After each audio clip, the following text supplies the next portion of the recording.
As a franchise, I don't think Spy Kids needs to be taken too seriously. I found the original to be wacky, fun kid stuff with some tender moments.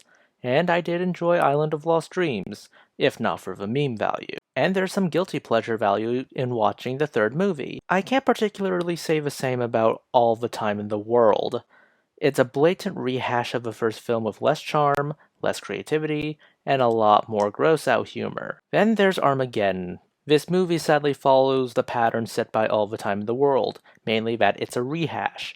I'm just happy nobody is using the barf bag to take out a bunch of villains this time. And since you probably know the plot beats already, here's a summary. Parents are spies, get captured, and their kids go out to find and rescue them while stopping the villains. Armageddon is ultimately a PSA about the dangers of technology. Now, this sounds like an overly simplistic message, but there is, well, could have been a nice message out of it. After all, when the parents are spies, paranoia about technology becomes very much a valid issue, and whether you're withholding that technology from children or not becomes a conflict. The paranoia is justified, and this is brought up in conversation. Too bad it doesn't get any exploration other than using technology for good needs to be the norm. Let's talk about the villains now. They're boring.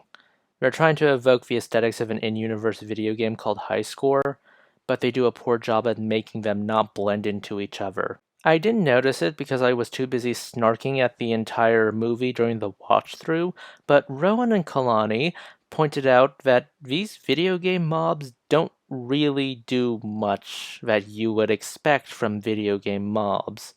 You would expect them to have a variety of attacks, and considering there's a variety of mobs, they could have their own unique team-ups and moves, but that really doesn't happen. I'm honestly willing to argue that Island of Lost Dreams did the skeletons better, and that was a movie made in the early 2000s. Even the gadgets look unimpressive, as if there wasn't enough budget. I had a point I was making. Oh right, the villains. They're boring. The backstory of the main villain, Ray, is that his father was a genius inventor who used his inventions to improve his country, with some possibly morally dubious choices. The OSS destroyed everything, locked him up, and stole one of his inventions to use for their own purpose. That is the Armageddon invention, which allows them to access any computer system in the world. Not sure what a device designed to break into any and all computer systems would be used for in terms of the greater good, other than cybercrime investigations and getting access to the phones of dead loved ones, but whatever.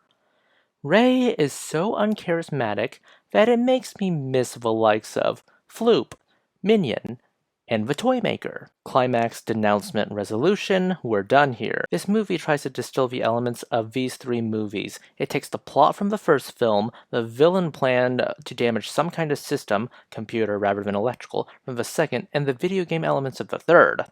And then it combines it into this. The plot strips down the original and removes many of the smaller moments, which gives some levity and humanity in what is ultimately an over-the-top wacky film. And the villains have about as much charm as watching paint dry. Honestly, I hope the young cast goes on to do something far better than this. We're done here. If you want to disagree with me, bring it in the comments. Please consider liking, subscribing, tipping the channel on Ko-fi. This is Cyril signing off.